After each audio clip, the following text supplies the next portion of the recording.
കാണൂ പരസ്യരഹിതമായ ഏറ്റവും പുതിയ എപ്പിസോഡുകൾ. അതുകൊണ്ട് തന്നെയാ സാർ ഞാൻ ചോദിച്ചത്, സാറിന് അതേപ്പറ്റി ഒരു ഏകദേശ ഗ്രാഹ്യം ഉണ്ടോന്ന്. ഞാനിനി അത് കുത്തിയിരുന്ന് എണ്ണണോ? അയ്യോ, ഇങ്ങനെയൊന്നും സിവിൽ സർവീസ് ഇന്റർവ്യൂവിൽ ചോദിക്കാൻ പറ്റില്ല സാർ. സാറിന്റെ തലയിലെ മുടിയുള്ള ഭാഗത്തിന്റെയും മുടിയില്ലാത്ത ഭാഗത്തിന്റെയും അളവെടുക്കുക. എന്നിട്ട് മുടിയില്ലാത്ത ഭാഗം അതിൽ നിന്ന് കുറച്ചാ മതി, സ്ക്വയർ ഫീറ്റ് കണക്കിന്. എന്റെ ഒരു ഏകദേശ കണക്കില് സാറിന്റെ തലയിലൊരു 24,000-ത്തിനടുത്ത് മുടി കാണും. സർ, അതെ, സാറിന്റെ തലേന്ന് ഒരു ദിവസം എത്ര മുടി പൊഴിയുന്നുണ്ടെന്ന് അറിയാമോ? ഞാനത് എണ്ണിയിട്ടില്ല. എണ്ണി നോക്കണം സർ. 50-നും 100-നും ഇടയിൽ വരും.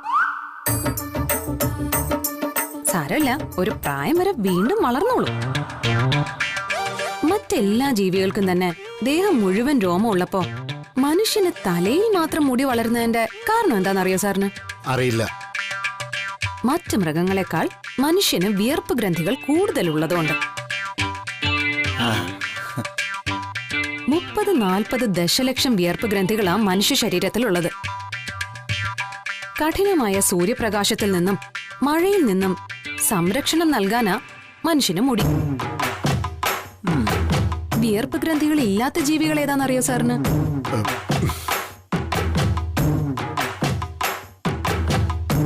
പറയൂ സർ, അറിയോ?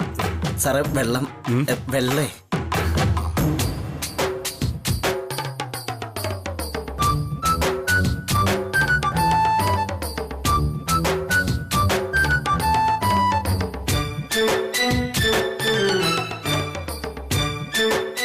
ഇനി വേണോ സർ? വേണ്ട.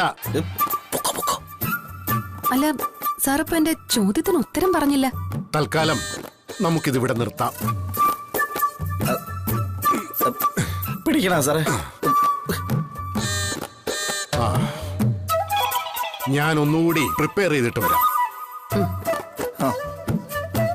പഴയ സിവിൽ സർവീസിൽ ഈ ചോദ്യങ്ങളൊന്നും ഉണ്ടായിരുന്നില്ല. അതെന്താ സർ?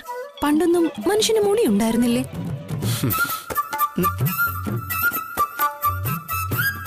ഞാൻ ഇറങ്ങുന്നു. സർ, ഇനി വരുമ്പോഴേ എന്റെ ചോദ്യത്തിനുള്ള ഉത്തരം കൂടി കണ്ടുപിടിച്ചോണ്ട് വരണേ.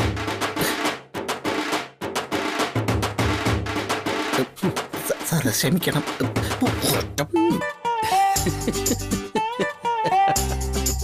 സാറേ, എങ്ങനെയുണ്ട് സാർ നമ്മുടെ കുട്ടി? രക്ഷപ്പെടുവോ ഇന്റർവ്യൂവില്? അതിലൊരു സംശയവും വേണ്ട. ഇന്റർവ്യൂ ബോർഡിലുള്ളവർ രക്ഷപ്പെടുമോന്ന് മാത്രമേ എനിക്കിപ്പോ സംശയമുള്ളൂ. അതെന്താ സാറേ? അവരുടെ താടിയും മുടിയും വരെ ഇവള് പിഴുതെടുത്തെന്ന് വരും. താൻ വേഗം വണ്ടി എടുക്കണോ? സാറേ, ക്ഷമിക്കണട്ടാ.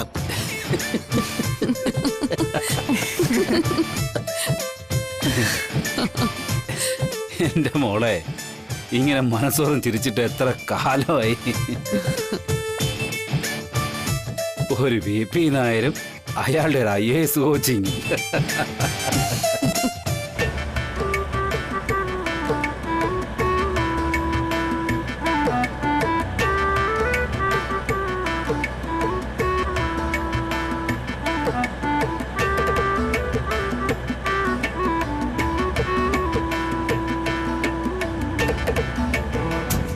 അയാളെക്കാളും വിവരം കുഞ്ഞിനുണ്ടല്ലേ? ഹേയ്, അങ്ങനെയൊന്നുമില്ല പൊന്നി. മോളെ, അതിനിടയിൽ നീ മറ്റൊരു കാര്യം കാണാതെ പോരുത്. നിന്നെ ഒരു IAS കാരെ കാണാനുള്ള വിഷ്ണുവിന്റെ അടക്കാനാവാത്ത ആഗ്രഹം. അതെനിക്കറിയാച്ച.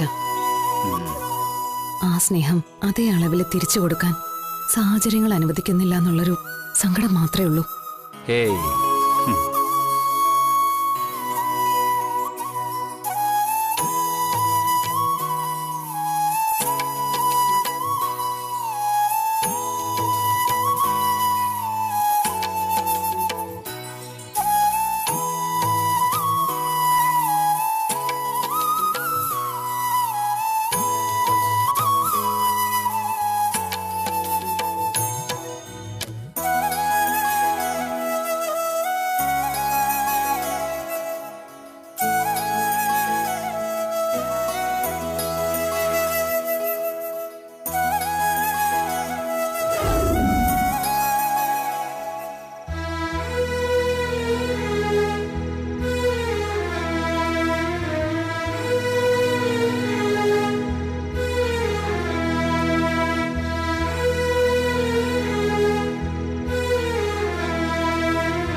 ദേ മനു, ഞാൻ ഇപ്പോഴേ ഒരു കാര്യം പറഞ്ഞേക്കാം. വല്ലതും ചോദിക്കാനോ പറയാനോ ഉണ്ടെങ്കിൽ അതിവിടെ വെച്ചായിക്കോണം. വിഷയം വീട്ടുപടിക്കലേക്ക് വലിച്ചെടുക്കരുത്. അമ്മയ്ക്ക് എന്തൊക്കെയോ സംശയങ്ങൾ തോന്നി തുടങ്ങിയിട്ടുണ്ട്. എനിക്ക് എന്താ ചോദിക്കാനുള്ളതെന്ന് നിനക്ക് നല്ല കൃത്യമായിട്ട് അറിയാം. കാശ് അത് എന്റെ പോക്കറ്റിലേക്ക് പോകുന്നതുമല്ല, പലർക്കായിട്ട് വീതിച്ചു കൊടുക്കാനുള്ളതാ. അങ്ങനെയൊക്കെ ഈ ബിസിനസ് മുന്നോട്ട് പോകുന്നത്. എനിക്കാണെങ്കിൽ ആ വീട്ടിലോട്ട് വരുന്ന തന്നെ ഇഷ്ടമല്ല. അതും പോരാ, ഞാൻ രാജീവ് സാർ അവിടെയൊക്കെ ചുറ്റിപ്പറ്റി ഉണ്ടാവും. അയാൾക്കാണെങ്കിൽ എന്തൊക്കെയോ സംശയമുണ്ട്. വേറെ ആർക്കും ഇല്ലാത്തൊരു ക്രിമിനടിയാ അയാൾക്കും. ദേ, നിന്നോട് ഞാനൊരു കാര്യം പറഞ്ഞേക്കാം. നാളെ 3000 രൂപ തന്നില്ലെങ്കിൽ ഈ വണ്ടി മുന്നോട്ട് പോകത്തില്ല.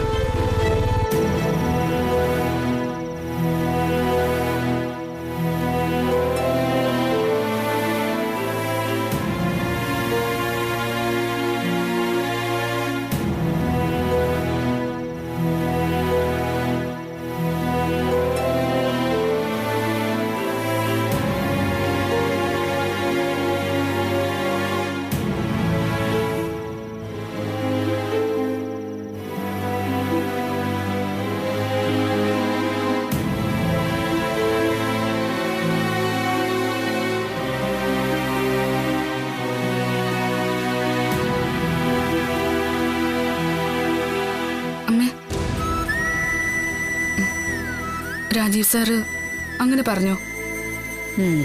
നിങ്ങൾ തമ്മിലല്ലേ പിണക്കമുള്ളൂ.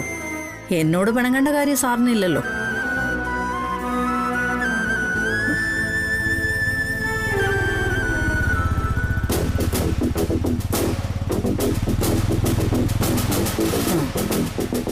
ദേ വരുന്നുണ്ട്.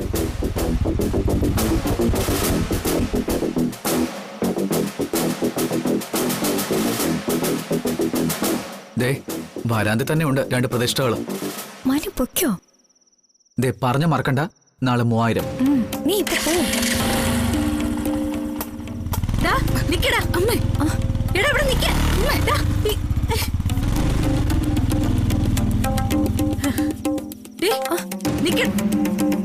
ആരടി അവൻ? എവിടെയായിരുന്നു നീ ഇത്ര നേരം? എനിക്ക് കബഡി കോച്ചിങ്ങുള്ള കാര്യം അമ്മയ്ക്കറിയാലോ. സ്റ്റേറ്റ് ടീമിലേക്ക് സെലക്ഷനുള്ള ക്യാമ്പ് തുടങ്ങാൻ പോവാണെന്നും പറഞ്ഞിരുന്നു. നിങ്ങൾ പെണ്ണുങ്ങളുടെ കബഡി ടീമിലുള്ളത് അവനെന്ന് മാത്രം പറഞ്ഞേക്കല്ലേ. ശാരദ അത്ര പൊട്ടിയല്ല. നീ കബഡി കോച്ചിങ്ങിനൊന്നും ചെല്ലുന്നില്ലെന്നാണല്ലോ രാജീവ് സാർ പറഞ്ഞത്. ഓഹോ, അപ്പോ എന്നെ വാച്ച് ചെയ്യാൻ വേണ്ടിട്ടാണോ സാറ് ഭാര്യ ഇവിടെ നിർത്തിയിരിക്കുന്നത്? അതെന്തെങ്കിലും ആയിക്കോട്ടെ, നീ ആദ്യം ചോദിച്ചതിന് സമാധാനം പറയും. എന്തിനാ ഞാനിപ്പോ സമാധാനം പറയേണ്ടത്? കോച്ചിങ് ക്ലാസ്സിലെന്ന് പറഞ്ഞ് നീ എവിടെ പോകുന്നു? ഇത്രയും രാത്രിയാകുന്ന വരെ നീ എവിടെ കറങ്ങി നടക്കുന്നു? ക്ലാസ് കട്ട് ചെയ്ത് നീ എങ്ങോട്ടാ പോകുന്നേ? ആരൊക്കെയാ നിന്റെ കൂട്ടുകാര്? ഓരോ ദിവസം ഓരോ പയ്യന്മാരുടെ ബൈക്കിന് പിന്നിലിരുന്നാ പോകുന്നതെന്നാ രാജീവ് സാർ പറയുന്നത്. ഇതൊക്കെ നിങ്ങളുടെ സംശയങ്ങളാണോ അതോ രാജീവ് സാറിന് ഉത്തരം കിട്ടേണ്ട ചോദ്യങ്ങളാണോ? രണ്ടിലേതായാലും കുഴപ്പമൊന്നുമില്ല. ഒരു കൂട്ടുകാരിക്ക് ആക്സിഡന്റ് സംഭവിച്ചെന്നും നീ ബ്ലഡ് കൊടുക്കാൻ പോയെന്ന് പറഞ്ഞതുമൊക്കെ കള്ളമാണെന്ന് രാജീവ് സാർ എന്നോട് പറഞ്ഞു. അങ്ങനെ ഒരു സംഭവമേ അവിടെ ഉണ്ടായിട്ടില്ല. എന്നാ സാറിനോട് തന്നെ പറ ഈ ചോദ്യങ്ങൾക്കുള്ള ഉത്തരവും കണ്ടുപിടിക്കാൻ. എന്നെ പറ്റി ഞാൻ പറയുന്നതല്ലോ നിങ്ങക്ക് വിശ്വാസം, അയാള് പറയുന്നതല്ലേ. എന്റെ കാര്യങ്ങളൊക്കെ അന്വേഷിച്ച് എന്റെ പിന്നാലെ നടക്കാൻ അയാൾ ആരാ? അയാളെന്നോ? വേണ്ടമ്മേ, മകന്റെ പ്രായമുള്ള ആ സാറിന് ഒരു ബഹുമാനം കൊടുത്താ ഞാൻ പോലും സംസാരിച്ചിട്ടുള്ളത്. ആ സാറിനെയാ നീ. ഇടി, ഒന്നുമില്ലെങ്കിൽ 4 അക്ഷരം പറഞ്ഞു തരുന്ന ഗുരുനാഥനാണെന്നെങ്കിലും കരുതണോടി നീ. വല്യച്ചിക്കിപ്പോ തൃപ്തിയായി കാണുമല്ലോ അല്ലേ? തൃപ്തിയായില്ലെന്നുണ്ടെങ്കിൽ അമ്മയുടെ കയ്യിൽ നിന്ന് കുറച്ച് അടിയും കൂടി വാങ്ങിച്ചോ. ശ്യാമേ, എന്തൊക്കെയാ നീ പറയുന്നേ? എന്നെ അമ്മയും തമ്മിൽ ഒരു ഏഷ്ണി പറഞ്ഞ് അകറ്റിട്ട് എന്ത് കിട്ടാനാ വല്യച്ചിക്ക്? എടി, വല്യച്ചി ഇവിടെ വന്ന് നിൽക്കുന്നതിന്റെ ഉദ്ദേശം എനിക്ക് ഇപ്പോഴാ മനസ്സിലായത്. വല്യച്ചി അമ്മയുടെ സ്വത്തിന്റെ ഭാഗം ചോദിച്ചു എന്നൊക്കെ ഞാൻ അറിഞ്ഞു. സത്യമ്മയുടെ വീട്ടിലായോണ്ട് ഇതിനൊന്നും അവകാശം ചോദിച്ചു കുഞ്ഞിച്ചു വരില്ല.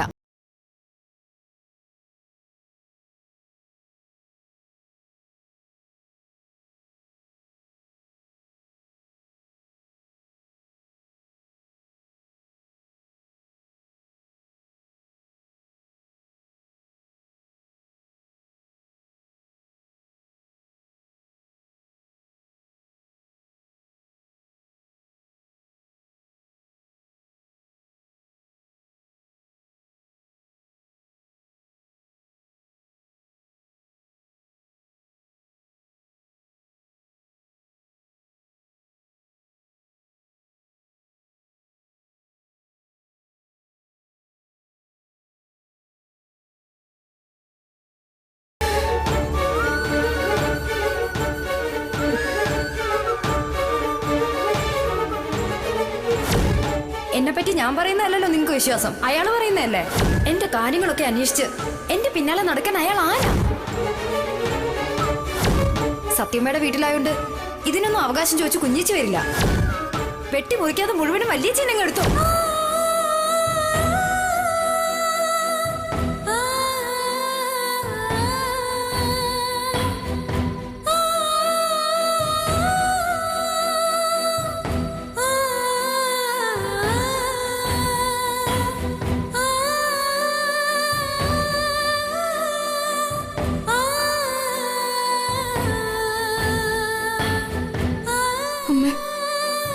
അവള്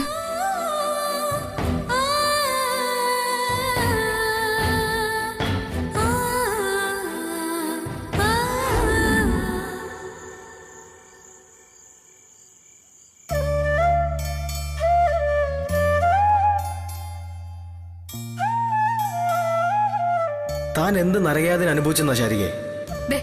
എന്നെ കൊണ്ടൊന്ന് പറയിപ്പിക്കണ്ട സാറേ. ക്ഷമയുടെ നെല്ലിപ്പല കണ്ട ശേഷം ഞാൻ ആ വീട്ടിൽ നിന്ന് ഇറങ്ങാൻ തീരുമാനിച്ചത്. അപ്പോ താൻ തിരിച്ച് ആ വീട്ടിലേക്കില്ല? അക്കാര്യം ഞാൻ ഉറപ്പിച്ചു കഴിഞ്ഞതാ സാറേ.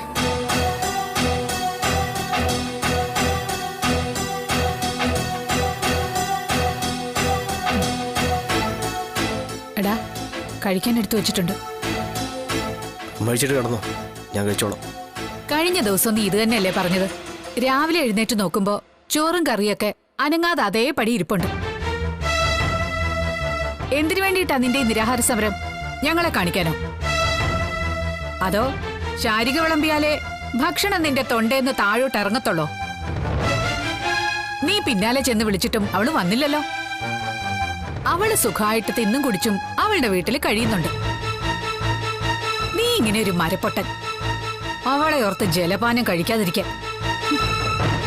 അവളെ അങ്ങ് കളഞ്ഞേക്കടാ. അതിനേക്കാ സൗന്ദര്യവും സമ്പത്തും വിദ്യാഭ്യാസവും ഒക്കെയുള്ള 100 പെണ്ണുങ്ങളെ നിനക്ക് വേറെ കിട്ടും. ഒരു തീരുമാനം എടുക്കണം. എന്റെ പൊന്നുമോനും ബുദ്ധി ഉദിച്ചു. എന്ത് തീരുമാനം അമ്മനെ എടുക്കാൻ പോകുന്നേ? ശാരിക തന്നെ അമ്മ പറയുന്നേ. അമ്മാവനെ അങ്ങ് കളഞ്ഞേക്കാം.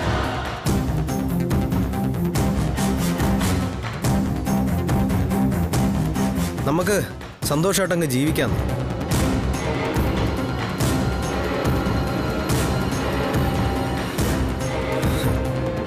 സൗന്ദര്യവും സമ്പത്തും വിദ്യാഭ്യാസവും ഒക്കെ കൂടുതലുള്ളവരാണെങ്കിലും ആരും അമ്മയ്ക്കും അമ്മാവനും പകരാവത്തില്ലല്ലോ.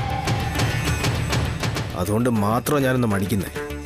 എടാ, അത് എനിക്കിങ്ങനെ അധികകാലം ഒറ്റയ്ക്ക് ജീവിക്കാൻ പറ്റത്തില്ല. അധികം വൈകാതെ ഞാനൊരു തീരുമാനം എടുക്കും.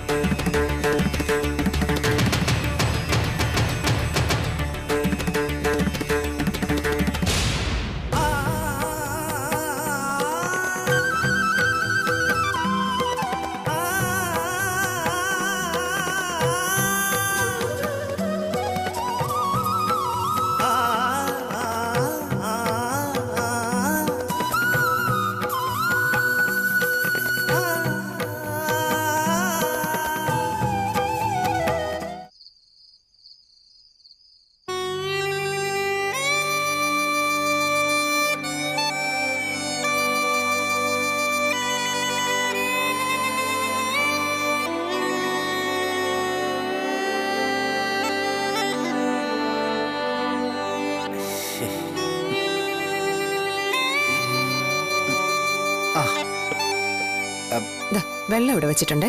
അതെ അതെ, എനിക്ക് തന്നോടൊരു കാര്യം പറയണ്ടായിരുന്നു. സോറിടോ, എനിക്ക് ഈ IAS പറ്റിയിട്ടൊന്നും വലിയ വിവരമില്ലാത്തോണ്ടാ ഞാൻ ആ VP നായരോട് തനിക്ക് ട്യൂഷൻ തരാൻ പറഞ്ഞതേ. അതൊന്നും സാരമില്ല. ഇയാൾക്ക് എന്നോടുള്ള സ്നേഹ കൂടുതലും ഉണ്ടല്ലേ അതൊക്കെ. ഭാര്യയുടെ ഉയർച്ച ആഗ്രഹിക്കുന്ന ഒരു ഭർത്താവിനേക്കാൾ എന്ത് വലിയ ഭാഗ്യ ഒരു പെണ്ണിനെ കിട്ടാനുള്ളത്. അല്ല, ഈ IAS എന്നൊക്കെ പറയണത് ഈ ട്യൂഷൻ കോച്ചിങ് കൊണ്ടൊന്നും കിട്ടില്ല അല്ലേ? അങ്ങനെ കിട്ടുമായിരുന്നെങ്കിലേ നമ്മുടെ നാട്ടിലെ പണച്ചാക്കുകളൊക്കെ മക്കളെ കളക്ടറും കമ്മീഷണറും ഒക്കെ ആക്കില്ലായിരുന്നോ? അത് ശരിയാ. എന്നാ പിന്നെ ഞാനൊരു കമ്മീഷണറായനെ. കഠിനാധ്വാനം, ഓർമ്മശക്തി, യുക്തിബോധം, സ്ഥിരോത്സാഹം, പിന്നെ അല്പം ഭാഗ്യം. ഇതൊക്കെയാ സിവിൽ സർവീസിൽ കയറി പറ്റാനുള്ള ചേരുവ. അല്ല അതെ അതെ ആ VP നാർക്ക് ഇതിനെ പറ്റി വലിയ പിടിയൊന്നുമില്ല അല്ലേ? അതെ, ഈ അധികാരം ചില ആൾക്കാരെ മത്തു പിടിപ്പിച്ചു കളയും.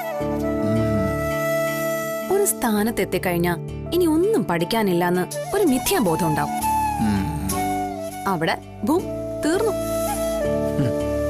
ലോകത്ത് ഓരോ ദിവസം ഓരോ പുതിയ സംഭവങ്ങൾ ഉണ്ടായിക്കൊണ്ടിരിക്കുകയല്ലേ. എന്തായാലും ഇയാൾക്ക് ചിരിക്കാനും വകയല്ലോ.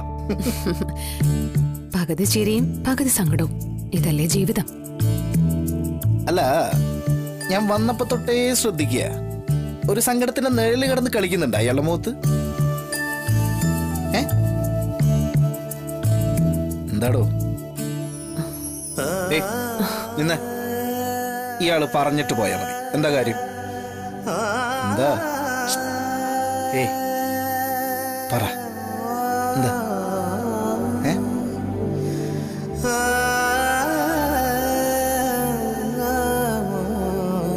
പ്രീതിയെ കാണാൻ പോയിരുന്നു ഇയാള്.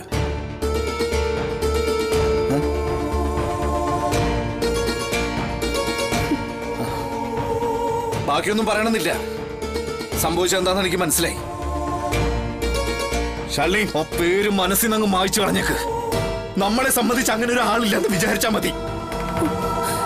ഇല്ല വിഷ്ണുട്ടാ, അങ്ങനെ മായ്ച്ചു കളയാൻ പറ്റുന്ന പേരല്ല പ്രീതിയുടേത്. ഷാലിനിയുടെ ഹൃദയത്തിൽ കുത്തിവെച്ചിരിക്കുന്ന പേരുകളിലൊന്നും അത്. വിഷ്ണുട്ടൻ അറിയില്ലേ പ്രീതിയെ? ഒരു പൊട്ടിപ്പെണ്ണ അത്. ആർക്കും എങ്ങനെയും കളിപ്പിക്കാം. അവളെ ആരോ പറഞ്ഞ് തെറ്റിദ്ധരിപ്പിച്ചതായിട്ടാ എനിക്ക് തോന്നുന്നു. തെറ്റിദ്ധാരണയ്ക്കൊക്കെ ഒരു പരിധി ഉണ്ടോ? അവളെ സ്നേഹിക്കുന്നവരല്ലേ നമ്മളെല്ലാവരും, അല്ലേ? നമ്മൾ ഓരോരുത്തരും മാറി മാറി പറഞ്ഞിട്ടുണ്ടോ അവളോട്? സ്നേഹത്തിനും വൈരത്തിനും ഇടയിൽ ലോലമായൊരു അതിർവരമ്പേ ഉള്ളൂ. അത് മാഞ്ഞു പോയാ പിന്നെ ആരെയും വിശ്വാസം ഇല്ലാത്തൊരവസ്ഥ വരും. അല്ല, താനിപ്പോ എന്താ പറഞ്ഞു വരുന്നേ? അവളെല്ലാം തിരിച്ചറിയുന്നവരെ നമുക്ക് കാക്കാന്നോ? ചില കാര്യങ്ങൾ മറ്റുള്ളവര് പറഞ്ഞ വിശ്വാസം ആവില്ല. അത് സ്വന്തം അനുഭവത്തിനെ ബോധ്യപ്പെടും. നോക്ക്, പ്രീതിയുടെ കാര്യത്തിൽ അതിനി വഹിക്കില്ലെന്ന് എന്റെ മനസ്സ് പറയുന്നത്. പ്രീതിയാണല്ലോ.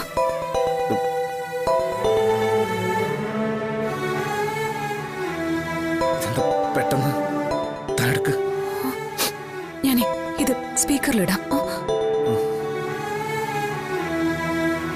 ഹലോ പ്രീതി, ശാലിനി പറഞ്ഞോ.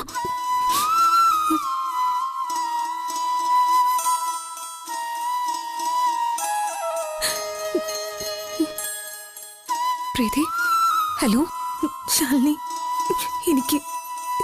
എനിക്കൊന്ന് സംസാരിക്കണം. അതിനെന്താ പ്രീതി, സംസാരിക്കാലോ. അതല്ല, നേരിട്ട് കണ്ട്. ആയിക്കോട്ടെ, എപ്പോഴാന്ന് വെച്ചാ പ്രീതി നോക്കിയിട്ട് പറഞ്ഞാ മതി. എങ്കിൽ നാളെ തന്നെയാവാം. സ്ഥലം ഞാൻ രാവിലെ വിളിച്ചു പറയാം. ആ ശരി പ്രീതി, എങ്കിൽ വെച്ചോട്ടെ. ശരി, take care. Good night. Good night.